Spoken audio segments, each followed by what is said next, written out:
Oke, assalamualaikum. Jadi pada video kali ini aku bakal share ke kalian soal SKB 2024, Formasi Penata Kelola Sistem Teknologi dan Informasi Part 2, yang tentunya udah sesuai ya sama peraturan materi pokok SKB 2024 yang diterbitkan oleh pemerintah pada tanggal 4 November 2024 yang lalu. Nah, ini yang sudah aku mention tadi yang dikeluarkan oleh Permen Pan RB ya, teman-teman. Nah, untuk materi pokok penata kelola sistem teknologi dan informasi sendiri itu ada dua kemampuan, ada kemampuan umum dan juga kemampuan khusus. Nah, untuk file materi pokok ini bisa teman-teman download di bawah gratis. Di sana juga banyak tersedia list materi pokok dari berbagai formasi SKB. Oke, teman-teman. Ya. Oke, kita langsung aja lanjut ke soal nomor 1. Nomor 1, dalam konteks kebijakan dan standar TI, ISO 27001 adalah standar internasional yang mengatur tentang A. Pengelolaan sistem informasi kesehatan. B. Keamanan informasi dan manajemen risiko. C. Pengelolaan data pribadi. D. Infrastruktur TI dan server. E. Penyimpanan data di cloud. Oke. Ya, ini tentang standar ya teman-teman, standar. Jawabannya apa? Kita lihat. Jawabannya B. Keamanan informasi dan manajemen risiko. Jadi ISO 27001 adalah standar internasional untuk sistem manajemen keamanan informasi atau ISMS yang membantu organisasi menjaga kerahasiaan, integritas, dan ketersediaan informasi. Oke, jadi soal nomor 1 jawabannya B, teman-teman. Kita lanjut ke soal nomor 2. Nah, soal nomor 2, dalam manajemen risiko TI, konsep residual risk mengacu pada A. Risiko yang dapat sepenuhnya dihindari. B. Risiko yang tetap ada setelah tindakan mitigasi diambil. C. Risiko yang dipindahkan kepada pihak ketiga. D. Risiko yang telah dikendalikan dengan baik. E. Risiko yang tidak memiliki dampak finansial. Oke. Residual risk. Kira apa artinya teman-teman? Kita lihat jawabannya soal nomor 2. Jawabannya B. Risiko yang tetap ada setelah tindakan mitigasi diambil. Jadi residual risk adalah risiko yang masih ada meskipun sudah dilakukan mitigasi atau pengendalian terhadap risiko tersebut. Oke, jadi kayak masih menjaga-jaga terhadap suatu masalah walaupun udah ditindak lanjuti dengan mitigasi. Oke, kita lanjut ke soal nomor 3.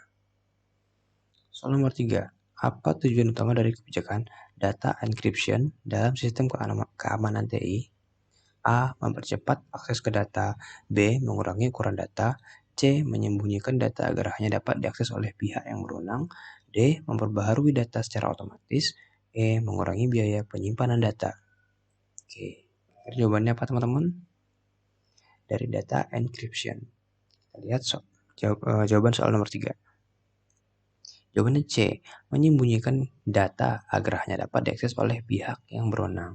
Jadi, enkripsi data bertujuan untuk menyembunyikan data dengan kode yang hanya dapat dibaca oleh pihak yang memiliki kunci enkripsi, melindungi data dari akses yang tidak sah. Oke, teman-teman, jadi melindungi data agar tidak semua orang bisa akses gitu. Oke, kita lanjut ke soal nomor 4. Dalam manajemen proyek TI, Agile lebih mengutamakan A. Pengelolaan risiko secara detail sejak awal. B. Penyelesaian proyek dalam waktu yang sangat lama. C. Keterlibatan stakeholder dan fleksibilitas dalam pengembangan. D. Pengumpulan data yang sangat rinci pada tahap awal. E. Pengembangan perangkat lunak tanpa perubahan. Oke, ini terkait manajemen proyek ya. Kita lihat jawaban soal nomor 4, yaitu adalah C. Keterlibatan stakeholder dan fleksibilitas dalam pengembangan. Jadi metode Agile berfokus pada kolaborasi yang intensif dengan stakeholder dan fleksibilitas dalam perubahan selama proses pengembangan. Jadi teman-teman bisa cari-cari istilah-istilah ya metodologinya agar teman-teman bisa lebih luas lagi pengetahuan tentang istilah-istilah. Kita lanjut ke soal nomor 5. Risk Management Framework adalah proses untuk A. Mengidentifikasi dan mengurangi kerugian finansial. B. Memastikan keberhasilan proyek TI. C. Mengidentifikasi, menilai, dan mengelola risiko yang dapat mempengaruhi proyek atau operasi TI. D. Menambah jumlah vendor dalam organisasi. E. Menghindari semua potensi risiko dalam organisasi. Oke, teman. Jawabannya apa teman-teman? Langsung aja soal nomor 5 jawabannya. Itu C. Mengidentifikasi, menilai, dan mengelola risiko yang dapat mempengaruhi proyek atau operasi TI. Risk management, dari katanya ya, manajemen risiko gitu. Jadi apa aja yang di-manage? Itu ada mengidentifikasi, menilai, dan mengelola. Jadi risk management framework adalah proses untuk mengidentifikasi dan mengelola risiko dalam proyek atau operasi TI untuk meminimalkan dampak negatifnya. Oke, jadi soal nomor 5 jawabannya C teman-teman. Nah untuk soal nomor 6 dan seterusnya teman-teman bisa cek link di deskripsi sekali lagi ya teman-teman. Di sana udah ada kumpulan soal penata kelola sistem teknologi dan informasi part 2. Jadi ada part 1 dan part 2. Totalnya bisa berarti sekitar ada 200 soal teman-teman.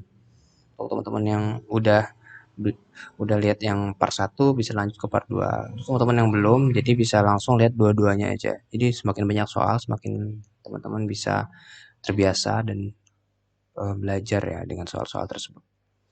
Oke. Nah, soal-soal ini nanti bakal teman dapatin adalah seperti ini. Nanti ada total ada kurang lebih 100 soal di sini. Oke, 100 lebih ya kan. Ada sekitar 100 berapa nih? 105 soal. Nah, untuk part 2-nya. Jadi teman-teman bisa pelajari dan teman-teman bisa pahami. Jadi yang kita pelajari itu soal nomor 1 sampai dengan soal nomor 5. Nah, untuk soal nomor 6-nya silahkan cek link deskripsi. Oke teman-teman, semoga bisa membantu, bermanfaat. Semoga teman-teman ujiannya lancar. Jangan lupa berdoa. Oke, terima kasih.